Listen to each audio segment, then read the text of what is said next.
Slowly orbiting at the edge of deep space, 1,000 kilometers beyond 21st century Earth, is the Arthur C. Clarke Astronomical Observatory, Starlab.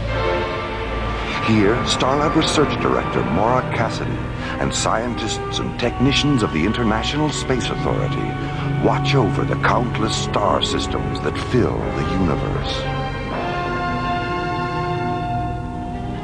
This week, England's most famous consulting detective, Sonar T. Foom, and his associate Dr. MacGuffin Drone return to Starlab and become involved in the adventure of the Parallax deception on alien worlds.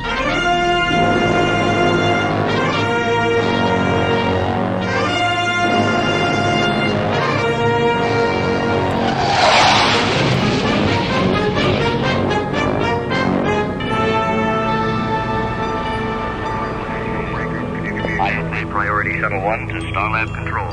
This is Starlab. Go ahead, Shuttle 1. Please stand by for Commissioner White. Jerry, is Maura still on Cronus with Buddy and John? Maura got back this morning, Commissioner. Buddy and John are still there. All right. Well, tell Maura I'm on my way in from Timian 3 with an old friend of hers, Professor Madeline Stoner. Will do. Thanks, Jerry. Here's Captain Lester again.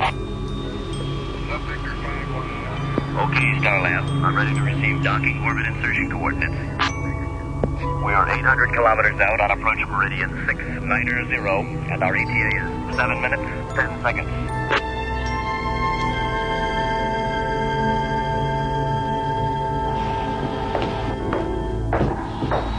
Hello, Maura. How you doing? Oh, hello, Commissioner. Fine.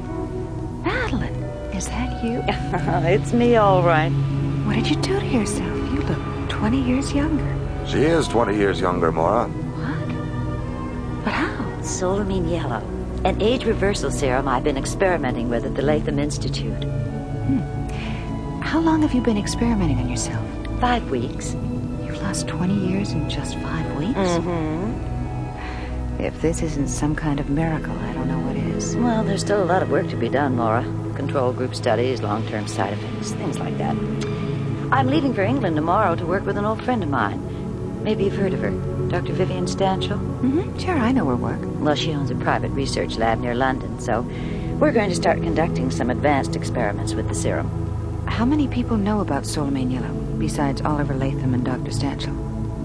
The 5 ISA charter scientists we met with yesterday on Timian 3, and England's most famous consulting detective, Sonar T. Foom.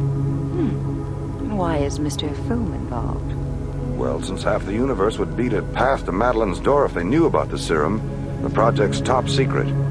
And since Foom knows everything there is to know about keeping a secret... The ISA has engaged him to work out the security arrangements for Dr. Stanchel's laboratory. Right. Foom and Dr. Drone will be here in the morning. Well, it's way past midnight. I've got a long day ahead of me tomorrow.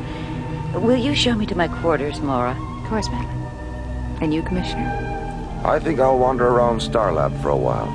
See you in the morning. Okay, Commissioner. Night. Night. Night, Madeline. Good night.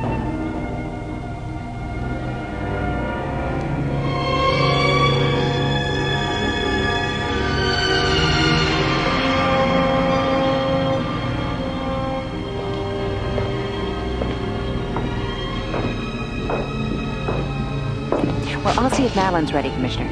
See you in a few minutes.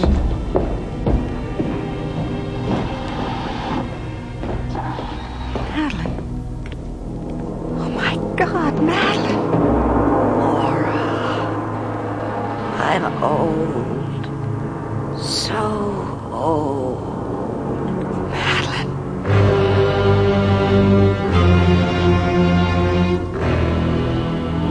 Alien Worlds will continue.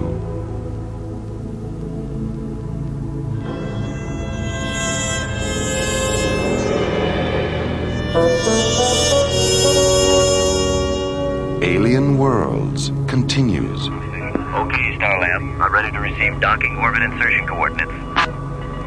We are 800 kilometers out. Following a top-secret science conference on Timian 3, ISA Commissioner White and Professor Madeline Stoner arrive at Starlab for a meeting with Maura Cassidy. Madeline, What did you do to yourself? You look 20 years younger.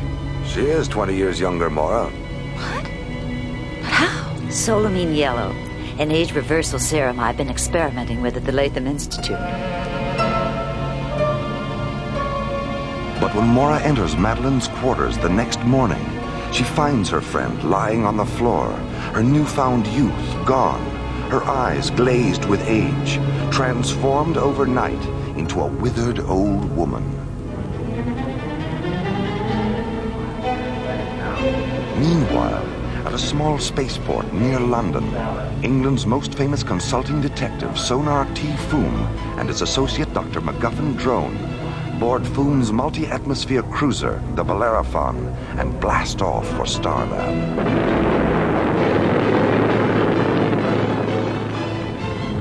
All right, drone. Reduce power 30% and ease back on the controls. Yes. Good. Now, stabilize the attitude gyros and engage the autopilot. Autopilot. Well done, my dear drone. You really are becoming a first-rate pilot. Well, by Jove, thank you, Foom. That's quite a compliment coming from you. Yes. Now, let me see. Right. Starlab Control, this is the Bellerophon. Dr. MacGuffin Drone in the driver's seat, Sonar T. Foom at the onboard computer.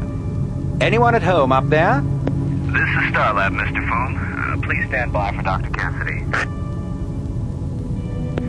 Mr. Foom. Hello, Maura. Nice to hear your voice again. Mr. Foom, someone tried to kill Madeline Stoner last night. Great Scott. She's in a coma, and it doesn't look like she's going to make it. We'll be there in 5 minutes, Maura. Full power, drone.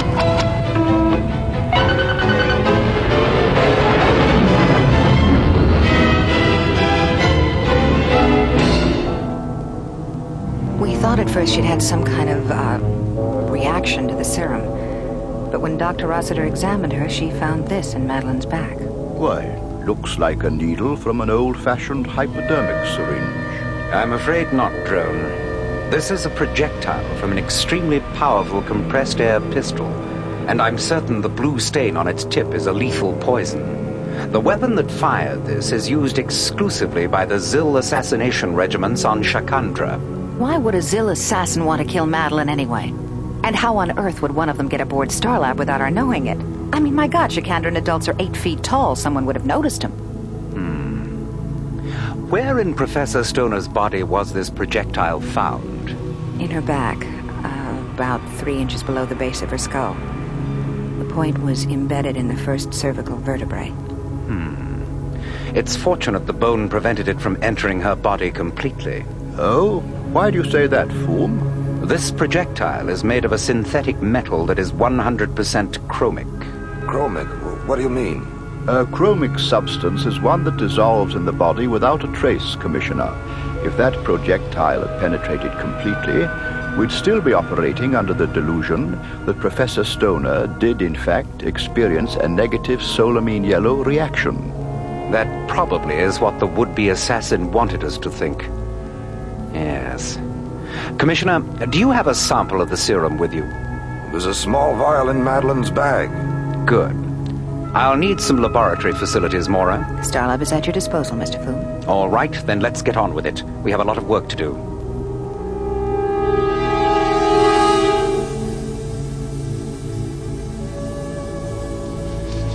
Why is this Mycroft computer of yours taking so long to analyze our experiments, Maura? Seems like we've been staring at this blank screen for days. Here's our data now. Projectile 100% chromic, tip substance 30% verthiolate, 70% unknown. Properties of the unknown element. Interacts exclusively with solamine yellow, converting it to an age acceleration agent by a factor of 18.6. Well, that's it, isn't it? Whoever tried to kill Madeline had to know about solamine yellow and what it took to reverse the process. That considerably narrows our list of possible suspects, doesn't it, Foom? Yes. Oliver Latham, Dr. Vivian Stanshaw, and the 5 ISA scientists on Timian 3. If you think it'll do any good, I'll go back to Timian 3 and investigate the possibility of a security leak. Excellent. Now, what about Dr. Stanchel? No. Madeline said they were so close they could practically read each other's minds. They were like sisters. All right, that's good enough for me. Does Oliver Latham know what's happened? Yes, I radioed the Institute just before you docked.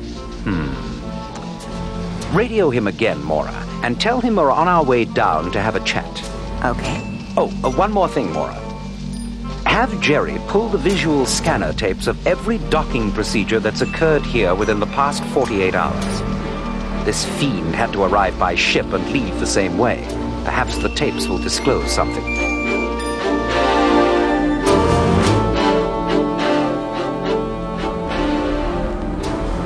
At 0940, the Bellerophon rockets away from Starlab, banks 180 degrees, and jets away toward the Earth.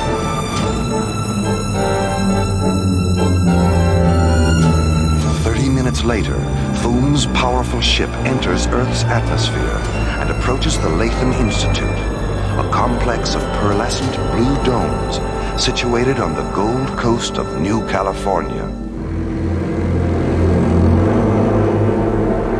Meanwhile, behind the locked doors of the Institute's executive suite, Oliver Latham sits behind his desk, staring up at the white skeleton-like face of the 8-foot-tall, black-cloaked alien who stands before him. It's the judgment of the Shikandran War Council that you've overextended yourself, Latham. I don't care what your War Council thinks, Brack. I'm doing The Council's ultimatum is this. If you cannot deliver the Etrusine you promised, they will terminate the flow of wealth you so desperately need to maintain this complex of yours. You have 10 days. 10 days? What?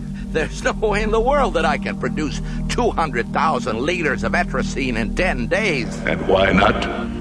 You produced 200,000 liters of solamine yellow in only 6 days. Well, producing solamine yellow in quantity was easy. It was already developed. Etrusine is still in the experimental stage. Latham, if Etrusine is so experimental, why did it interact so perfectly with the solamine yellow in Professor Stoner's system? Well, I didn't mean that. I meant that process of converting it from a solid to a liquid is experimental. Latham, do you remember how surprised you were when your old friend Jacob Himmler approached you concerning our war with Abraxas? I was more than surprised. I was astonished. I had no idea he was involved with your... Astonished, yes. Now, multiply that astonishment by a factor of 10, and you will know how much you astonish me. Astonish you? How? By the way you confuse an issue in the hope of gaining an advantage. You said Etrusine was experimental. Now you say the conversion process is experimental. Which of the two is it? The process. It's the process. The way your mind works is an embarrassment, Latham. Oh, I see. I see. And the fact that your planet intends to age Abraxas into extinction, I suppose that's logical. Their culture is passive, Latham. Mr. Latham, Dr. Cassidy, Mr. Foom, and Dr. Drone are here. All right. Give me a half a minute.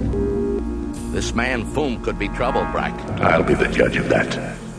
Let them in. I'll wait in the next room. All right, Miss Fuller. Send them in.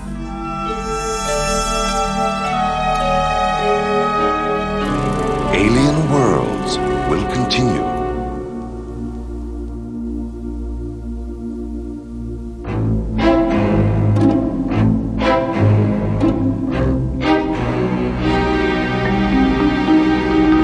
Alien Worlds continues. 3 hours after entering Oliver Latham's office, Maura, Dr. Drone, and Sonar T. Foom return to the Institute's spaceport, board the Bellerophon, and blast off for Starlab.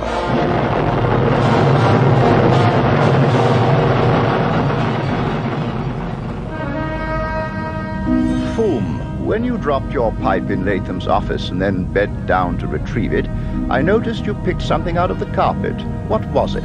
Evidence, my dear drone. Evidence that will send Oliver Latham straight into Jastrow prison for the attempted murder of Madeline Stoner. I don't believe it. Come now, Foom. You're pulling my leg. I've never been more serious in my life. But what possible motive could he have? Unimaginable wealth, Maura. A fortune in capricite gemstones, the currency of Shikandra.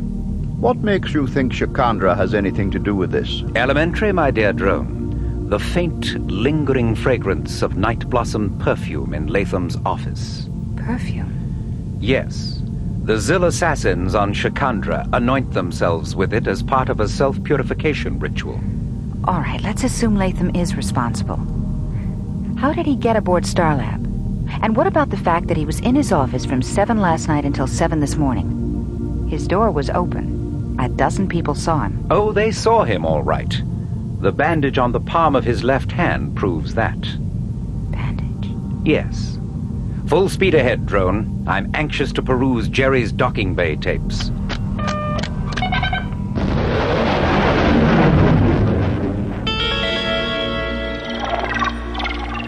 There it is, Mr. Foom. Lunar Shuttle 135. It came in late last night after the pilot radioed he was having trouble with the life support system. A perfect excuse to get out of the shuttle wearing the perfect disguise. A pressure suit and helmet. What else, Jerry? The stripes on the tail fin. It should be a red stripe, then a stripe of yellow and black checkerboard, then a blue stripe. The red and blue stripes on this shuttle are reversed. Aha. So I called Lunar Base Operations. There is no such vehicle as Lunar Shuttle 135. All right, then. Maura, radio the Institute and have Latham meet you in Professor Stoner's lab at 10 o'clock this evening. Tell him the ISA has authorized you to pick up her personal effects. All right. Drone, take the Bellerophon to London and pick up that special equipment we talked about. Meet us at the Institute's spaceport no later than 9 o'clock.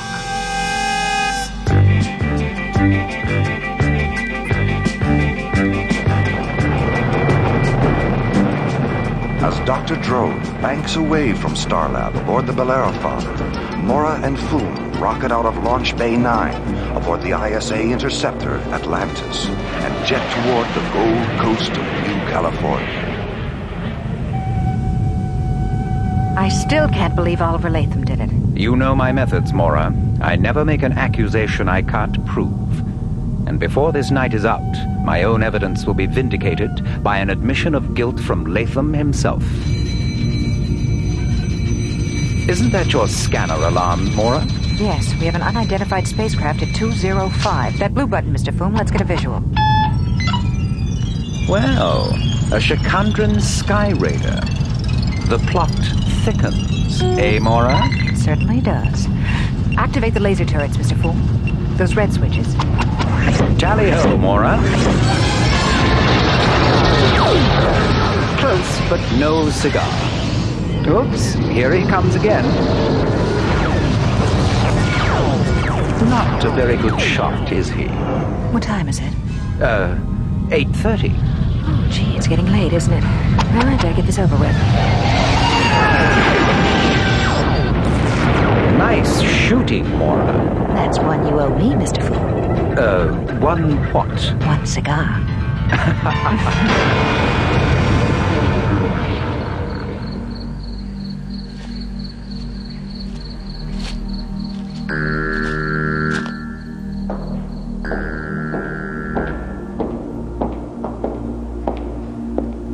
Dr. Cassidy, are you here?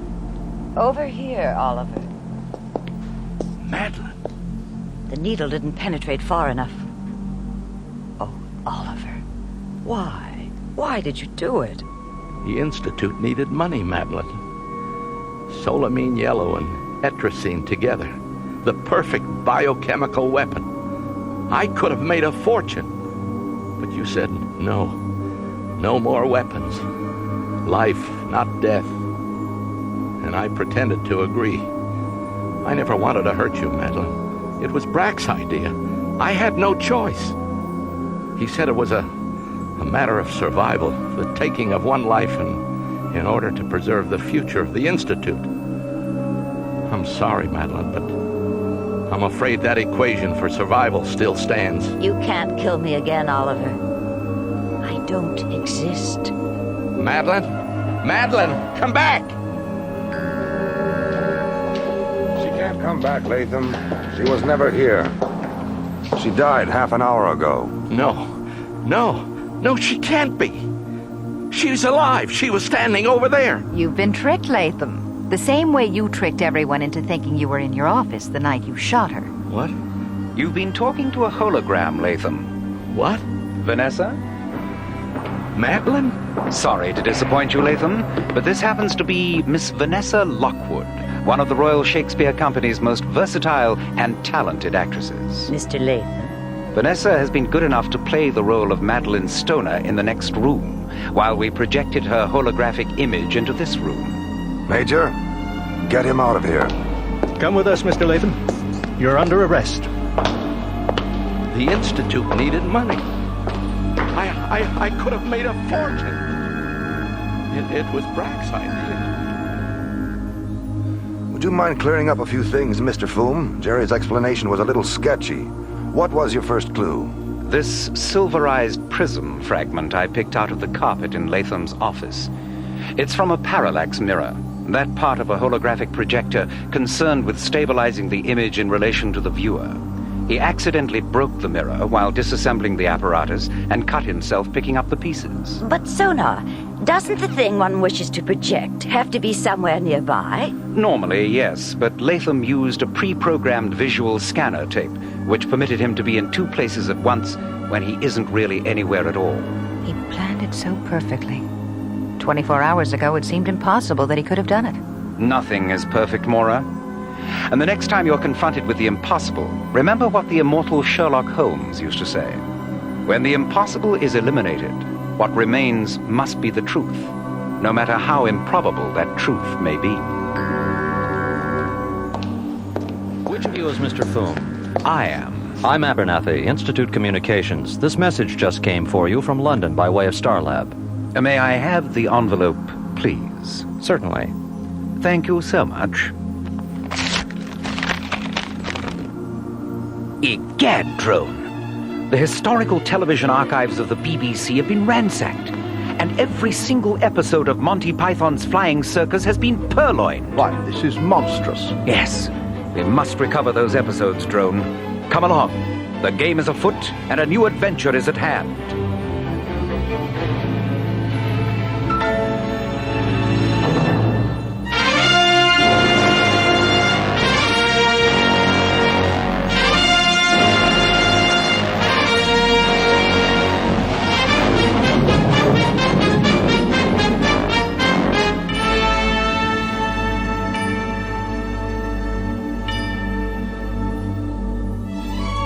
The Adventure of the Parallax Deception was written by Ron Thompson and starred Linda Gary, Roger Dressler, Corey Burton, with special guest stars Philip Clarke as Sonar T. Foom, Bernard Fox as MacGuffin Drone, Jesse White as Latham, Irv Immerman as Brack, and Corinne Conley as Madeline Stoner.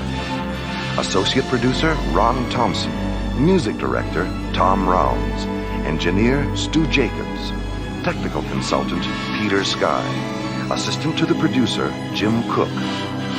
Alien Worlds was created, produced, and directed by Lee Hansen. This episode of Alien Worlds is dedicated to the memory of Sir Arthur Conan Doyle, creator of England's most famous consulting detective. And so until next week, this is Roger Dressler inviting you to join us for a question of conscience from the elsewhere and elsewhen